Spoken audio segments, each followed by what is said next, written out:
saveur divine. Cette bonne nouvelle du royaume sera prêchée dans le monde entier pour servir de témoignage à toutes les nations. Alors viendra la fin. Ce pain céleste vous est présenté par Immaculée Niraneza.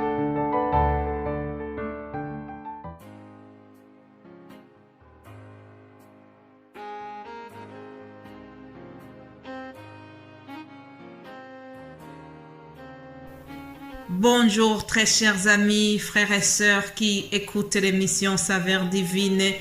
La paix de Christ règne dans vos cœurs. Je te souhaite vraiment la paix de notre Seigneur Jésus-Christ là où tu te trouves. Sois béni, toi qui as compris cette valeur importante que Jésus-Christ nous a donnée.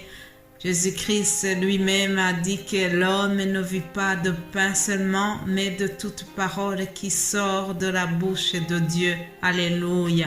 Ce que je vous partage chaque jour, ce sont des paroles qui sont sorties de la bouche de notre Dieu. Il nous a communiqué au travers la Bible. Son livre a été inspiré par lui, vraiment. À lui la gloire, à lui l'honneur. C'est lui qui doit être connu, que je sois diminué et que lui soit élevé, qu'il croisse et que je diminue.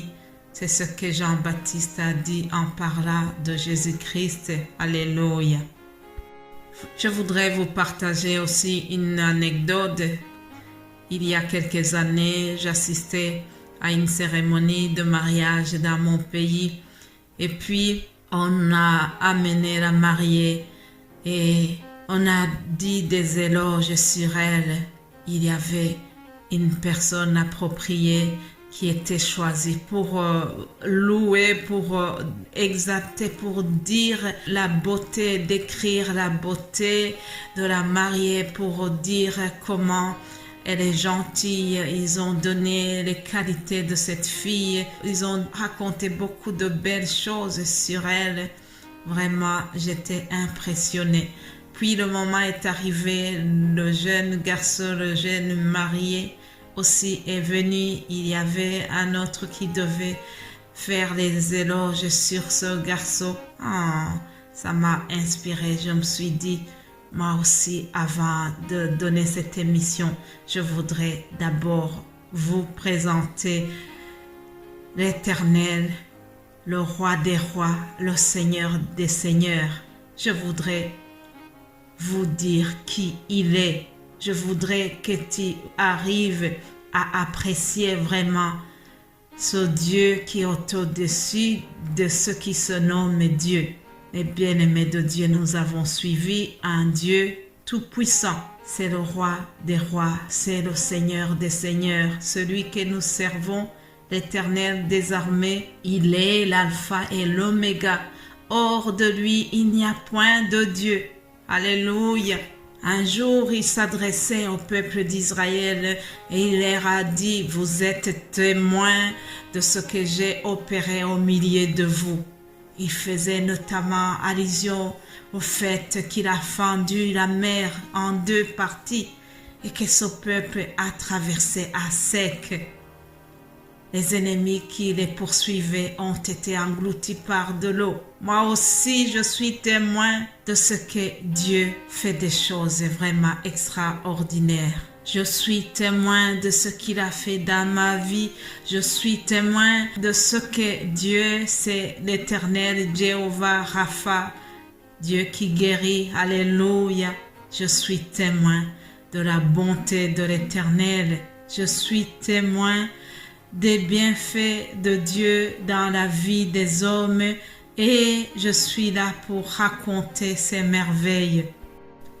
L'Éternel Dieu créateur du ciel et de la terre, c'est un Dieu puissant. Il est le rocher sur lequel nous pouvons nous appuyer.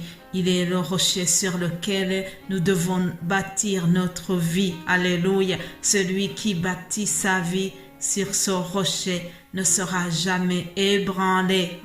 Même si la tempête arrive, tu ne seras jamais ébranlé parce que tu es bâti sur le roc. Alléluia.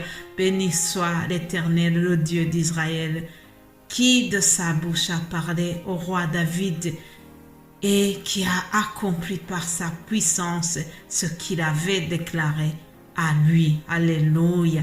Voilà le Dieu que je sers. Je viens de vous présenter quelques qualités de ce Dieu, mais je ne peux pas énumérer tout. Mais bien-aimés de Dieu, rassurez-vous, je n'ai pas oublié notre thème principal. Nous sommes en train de parler du jeûne.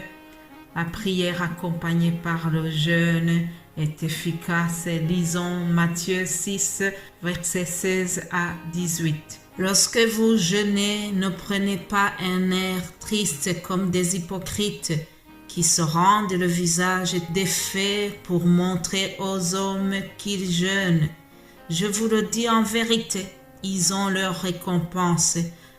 Mais quand tu jeûnes, parfume ta tête et lave ton visage, afin de ne pas montrer aux hommes que tu jeûnes, mais à ton Père qui est dans le lieu secret, et ton Père qui voit dans le secret te le rendra. Amen. Il y a une attitude à adopter pendant le jeûne. Jésus-Christ, s'adressant à ses disciples, leur donne quelques consignes à respecter pendant leur période de jeûne. En fait, il voulait attirer leur attention parce qu'il y avait des pharisiens qui manifestaient des attitudes hypocrites. Alors, lorsqu'ils jeûnaient, ils voulaient vraiment montrer à tout le monde qu'ils sont dans la période de jeûne en ayant un air triste ou bien en ayant un habillement qui est un peu bizarre. Et Jésus-Christ va leur dire, il ne faut pas vous comporter comme cela. Pour bien faire, lorsque vous jeûnez, ce n'est pas nécessaire de le signaler à tout le monde. Les gens ne doivent pas nécessairement remarquer que tu as jeûné parce que tu as pris un air triste, parce que tu veux vraiment montrer aux gens que tu es super spirituel.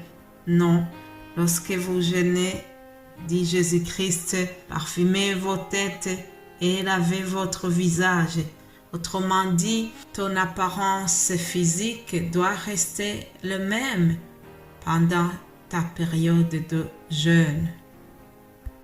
La leçon principale à retenir dans ce passage, c'est que pendant le jeûne, nous devons savoir que nous le faisons juste pour le montrer à Dieu, juste pour plaire à notre Dieu. C'est pour ta relation avec Dieu que tu dois jeûner.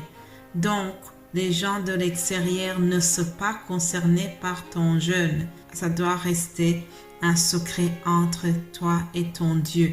Et quand il voit l'attitude de ton cœur, il va te récompenser. Il n'y a pas besoin de faire la publicité de ton jeûne. Tu dois le faire discrètement. Et le Père Céleste qui voit dans le lieu secret, le Père Céleste qui connaît ce qui est caché même au fond de notre cœur, quand il le voit, il te le rendra, comme dit la Bible. Chers amis, je vous encourage à avoir un jeûne qui plaît à Dieu, un jeûne qui est discret, un jeûne qui te pousse à penser aux malheureux, un jeûne semblable à celui de Jésus-Christ, puisque c'est lui que nous imitons lorsque nous faisons le jeûne. Jésus-Christ, il était fils de Dieu, il avait toute puissance, et pourtant, il passait des jours à prier. Il a fait 40 jours dans le jeûne et la prière. Je ne dis pas que nous devons nécessairement faire 40 jours, mais l'idée c'est que nous devons imiter Jésus-Christ. Si lui a eu cette idée, s'il a senti le besoin de jeûner alors qu'il était fils de Dieu, à combien à plus forte raison que nous devons aussi le faire, puisque nous sommes les imitateurs de notre Seigneur. Soyez bénis, chers amis, que Dieu vous fortifie dans vos décisions, que le Saint-Esprit vous accompagne lorsque vous prenez cette résolution de faire le jeûne. Soyez bénis au nom de Jésus-Christ. Amen.